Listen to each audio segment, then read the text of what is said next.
नमस्कार मित्रों, स्वागत है आप सभी का आपके अपने YouTube channel study with PP sir में। जैसा कि आप जानते हैं, हिंदी की कार्यक्रम में आगे चल रहे हैं हम। आइए हम हिंदी के इसी सेशन को आगे बढ़ाते हुए आज हम संधि के बारे में पढ़ेंगे। तो संधि के बारे में हम लोग जानेंगे, उसके बारे में उसके कितने भाग होते हैं। स्टार्ट करते हैं हम लोग। देखिए, सबसे पहले संधि के बारे में जान लेते हैं, संधि किसे कहते हैं, फिर उसके बाद आगे बात करते हैं। देखेंगे, संधि मीन्स होता ही जोड़ है। संधि का मतलब जोड़, ठीक है। संधि में जोड़ यानी दो वर्ड यानी दो अक्षर जब मिलने से, दो अक्षरों के मिलने से जब कोई तीसरा यानी उसमें कोई विकार उत्पन्न हो, यानी तीसरा शब्द बन जाए, उसमें कुछ परिवर्तन आ जाए शब्द में, तो वहां पर संधि होता है, यानी तो वहां पे जोड़ होता है। जुड़ता है, दो अक्षर या दो शब्द जुड़ता है, लेकिन जुड़ने के बाद उसमें कुछ परिवर्तन लाता है। तो इस परिवर्तन को ही, यानी शब्दों में परिवर्तन लाना ही संधि कहलाता है। तो देखेंगे, आइए हम लोग पहले पढ़ते हैं कि संधि के बारे में। संधि के कितने भाग होते हैं देखेंगे। संधि के मुख्यतः 3 भाग होते हैं। वो पहला आपका होता है स्वर संधि, स्वर, और दूसरा आपका होता है व्यंजन संधि, और तीसरा होता है विसर्ग संधि। तो सबसे पहले आज हम स्वर संधि के बारे में पढ़ेंगे। स्वर मतलब आपको मैंने इसके पहले भी बताया था कि स्वर और व्यंजन किसे कहते हैं। हमारे मुख्यतः जो स्वर होते हैं उनके बारे में मैंने आपको बताया है। तो आइए हम लोग स्वर की बात करते हैं, स्वर संधि के बारे में। देखेंगे, स्वर संधि के 5 भेद होते हैं। स्वर संधि के 5 भेद होते हैं। वो कौन कौन से होते हैं? दीर्घ संधि और गुण संधि, तीसरा वृद्ध संधि, चौथा यड़ संधि, 5वां अयाद संधि होता है। जैसे कि मैंने आपको लिख भी दिया है कि कैसे कैसे उसमें परिवर्तन होता है, यानी शब्द में विकार कैसे उत्पन्न होता है, इसके बारे में मैं आपको आज बताऊंगा। तो सबसे पहले आज हम बात करते हैं दीर्घ संधि। दीर्घ माने बड़ा, आप जानते हैं दीर्घ माने बड़ा होता है।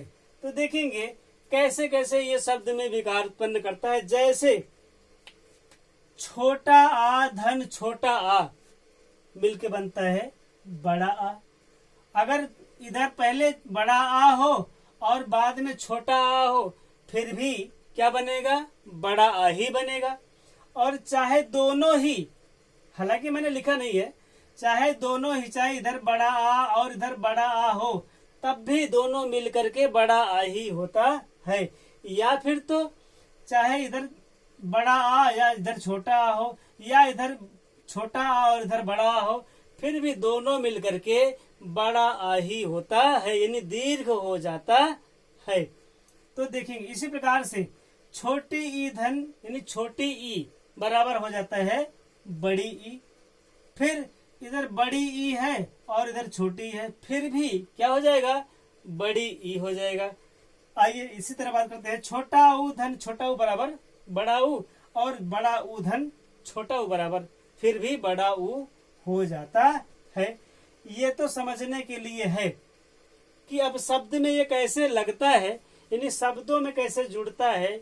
इसको अलग जब रहता है उसको जोड़ते कैसे हैं, संधि पढ़े है ना, जोड़ते कैसे हैं, इसके बारे में आइए हम लोग बात करते हैं। जैसे एक उदाहरण लिखता हूं। जैसे लिखा है दीप, क्या लिखा है? दीप धन आवली। अब देखिए, हमने आपको बताया था कि ये पा जो होता है, इसमें मैंने बताया है ये पा अभी हलंत नहीं लगा है। जब पा में हलंत लगा देंगे तो इसमें आधा हो जाएगा। जैसे इसको हम थोड़ा सा विस्तार से लिखते हैं, इससे कोई मतलब नहीं, दा का दा ही लिखते हैं। पा को ऐसे लिख देंगे, पा को हलंत करेंगे तो इसमें से आ निकल जाएगा, छोटा आ है। फिर इधर भी देख रहे हैं छोटा आ है ना, और इधर ऐसे वली लिख देंगे। अब देखिए मैंने कहा था कि ये छोटा आ धन छोटा आ मिलके क्या हो जाता है, बड़ा आ हो जाता है। ये बड़ा आ हो गया तो क्या होगा, ये बड़ा आ नहीं लिखा जाएगा बल्कि बड़ा आ की मात्रा पहले वाले अक्षर पर उसकी मात्रा लग जाती है। तो क्या हो जाएगा, दी तो पहले से था, पा तो हलंत था, लेकिन पा पे जब बड़ा आ का मात्रा लग जाएगा तो ये हलंत समाप्त हो जाएगा। अब पा पे बड़ा आ का मात्रा लग गया। अब ये वली वाला शब्द इसी में जुड़ जाएगा। क्या हो गया, दीपावली।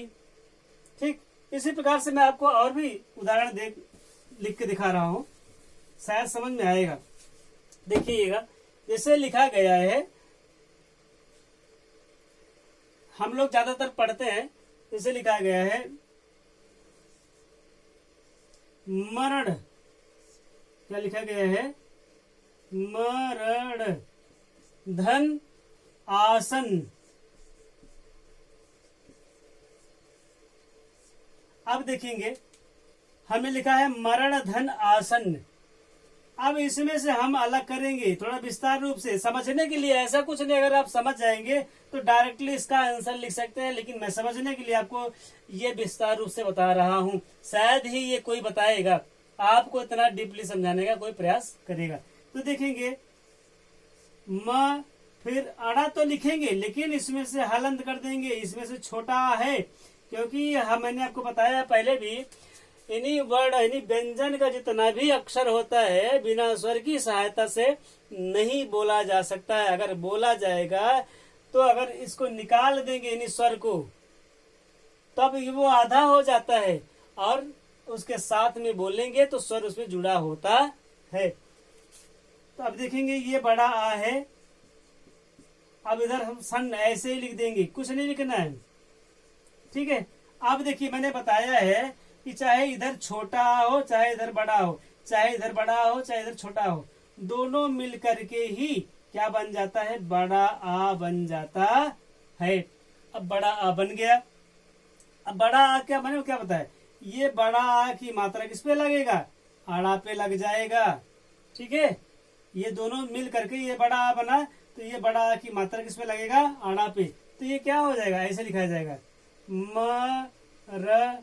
अभी तक ये मैंने अड़ा का हलंत हटा दिया। जब इसका अड़ा हटा दे, मतलब हलंत हटा देंगे, तो ये बड़ा आ की मात्रा इस पे लग जाएगा, किस पे, अड़ा पे। बाकी का ये सन लिख दिया जाएगा।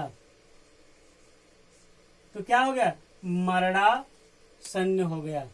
ठीक है, उम्मीद करते हैं समझ में आएगा। आइए दूसरा उदाहरण मैं आपको बता के दिखाता हूं। दूसरा उदाहरण मैं आपको बताऊंगा। जैसे देखिए, जब छोटी ई धन छोटी ई क्या बन जाए, बड़ी ई बन जाए। ठीक है, तब क्या होगा, जैसे लिखा गया है, उदाहरण देखते हैं। रवि, क्या लिखा है, रवि धन इंद्र। अब देखेंगे सीधे यहाँ पे वाह है, वहां पे छोटी की मात्रा लगा है, और इधर ऑलरेडी छोटी ई लिखा गया है। तो इसको थोड़ा विस्तार रूप से समझने के लिए ऐसा करते हैं हम। तो रा और वाह, यानी वाह में से छोटी की मात्रा जब निकाल लेंगे तो ये हलंत हो जाएगा। अभी तक मैंने कहा कि अभी तो कहेंगे आप कि छोटा आ निकाले हैं, तो जब इसमें मात्रा जो लगी होगी वही निकालेंगे, तभी ये पूर्ण माना जाता ना। मात्रा निकाल देंगे तो ये आधा मान जाएगा। चाहे वो छोटा आ लिखा हो, चाहे बड़ा आ हो, या छोटी ई हो, जो भी स्वर की मात्राएं हैं उससे कोई मतलब नहीं। यानी व्यंजन में जो भी स्वर की मात्रा लगता है तो ये पूर्ण होता है। तो इसमें से हमने क्या निकाल लिया, छोटी ई निकाल लिया, और ये वाह हलंत हो गया।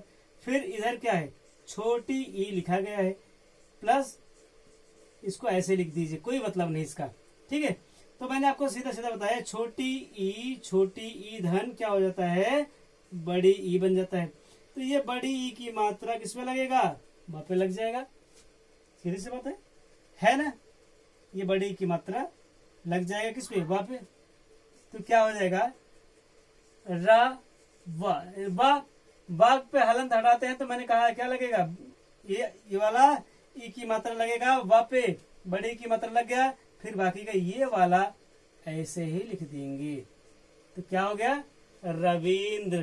ठीक इसी प्रकार से जैसे लिखते हैं, आपको देख रहे, कवि धन इंद्र, देखेंगे ऐसे ही ये भी होगा, कुछ नहीं करना है। अब इसको थोड़ा सा विस्तार से देखते हैं, का लिखते हैं और वा लिखते हैं, वा को हलंत कर देंगे क्योंकि मैंने इसमें से छोटी ई निकाल दिया है, छोटी ई निकाल करके इधर वाला ई ले लेंगे, ठीक है। फिर उसके बाद इसको ऐसे लिख देंगे तो क्या होगा, ये छोटी ई मिलके बड़ी ई बन गया, और इस बड़ी ई की मात्रा आपने पहले वाले यानी इसके पहले वाले अक्षर पे लग जाएगा तो क्या बन जाएगा, ये बन जाएगा, सॉरी मित्रों, ये बन जाएगा कवींद्र। ठीक इस प्रकार से ये होगा। अब आइए आगे बात करते हैं हम।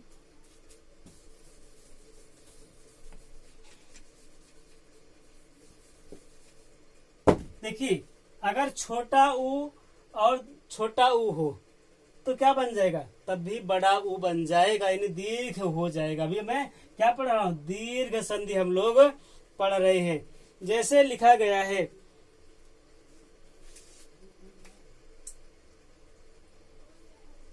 एक उदाहरण देते हैं, लिखा है लघु, लघु धन उत्सव। अब देखेंगे इधर घा पे छोटे ऊ का मात्रा है और इधर ऊ छोटा ऊ ऑलरेडी लिखा गया है, कोई दिक्कत नहीं। तो क्या करेंगे, थोड़ा विस्तार से लिखेंगे, ला और घा, घा को हम हलंत कर देंगे, घा में से छोटा ऊ निकाल दिए, प्लस इधर छोटा ऊ है और बाकी का ऐसे इसको ऐसे लिख देंगे, हो गया ना। तो मैंने क्या बताया, छोटा ऊ धन बराबर क्या हो जाता है, बड़ा ऊ बन जाता है। ये बड़े ऊ की मात्रा किसमें लगेगा, घा पे लग जाएगा ना, तो क्या हो जाएगा, लघु लघुत। अब ये सव इसका आगे लिख लेंगे, लघुत्सव हो जाएगा। उम्मीद करता हूं ये दीर्घ आपके समझ में आ गया होगा। अब आइए हम लोग बात करते हैं अगली संधि के बारे में। देखते हैं, दीर्घ स्वर संधि का एक सूत्र होता है, संस्कृत भाषा में है अकह सवर्णे दीर्घ, अकह सवर्णे दीर्घ, ये इसका सूत्र होता है संस्कृत भाषा में। आइए गुण की बात करते हैं। गुण देखिए कह रहे हैं इधर पहले ये कैसे इसमें विकार उत्पन्न होता है, यानी पहले वाले जो भाग होगा एक शब्द का, उसके पहले वाले भाग के अंत में ये छोटा आ बड़ा होना जरूरी होता है। और इस तरफ जैसे ये छोटी या बड़ी ई होगा ना, उस हिसाब से ये बनता चला जाएगा। और इधर छोटी ई या बड़ी ई होगा तो ए बन जाएगा, क्या बन जाएगा, ए बन जाएगा। और इधर छोटा या बड़ा हो, इधर ऊ हो, छोटा ऊ हो या बड़ा ऊ तो ओ बन जाएगा। और इधर छोटा आ या बड़ा आ उससे कोई मतलब नहीं, इधर री हो तो क्या बन जाएगा, अर बन जाता है। आइए हम उदाहरण देके आपको समझाते हैं, समझ में आएगा। देखेंगे जैसे देखेंगे हम लोग उदाहरण देते हैं।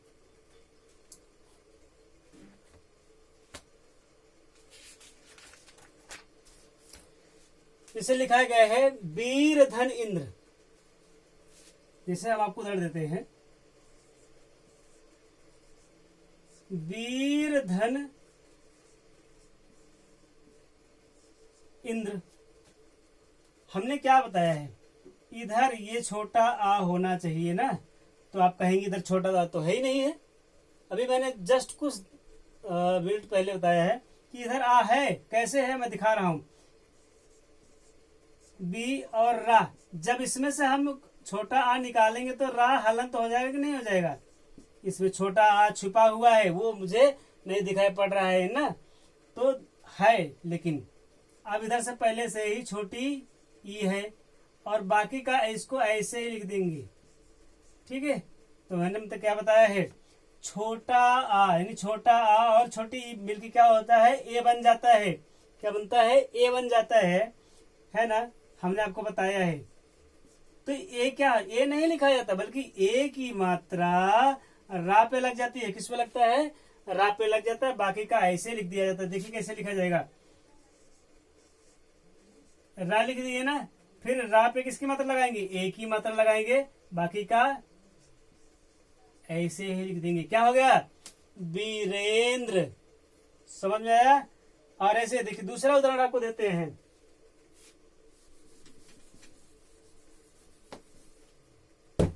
जैसे लिखते हैं,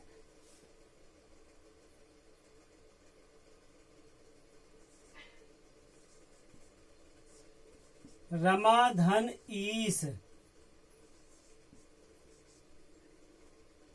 ना, रामाधन ईस।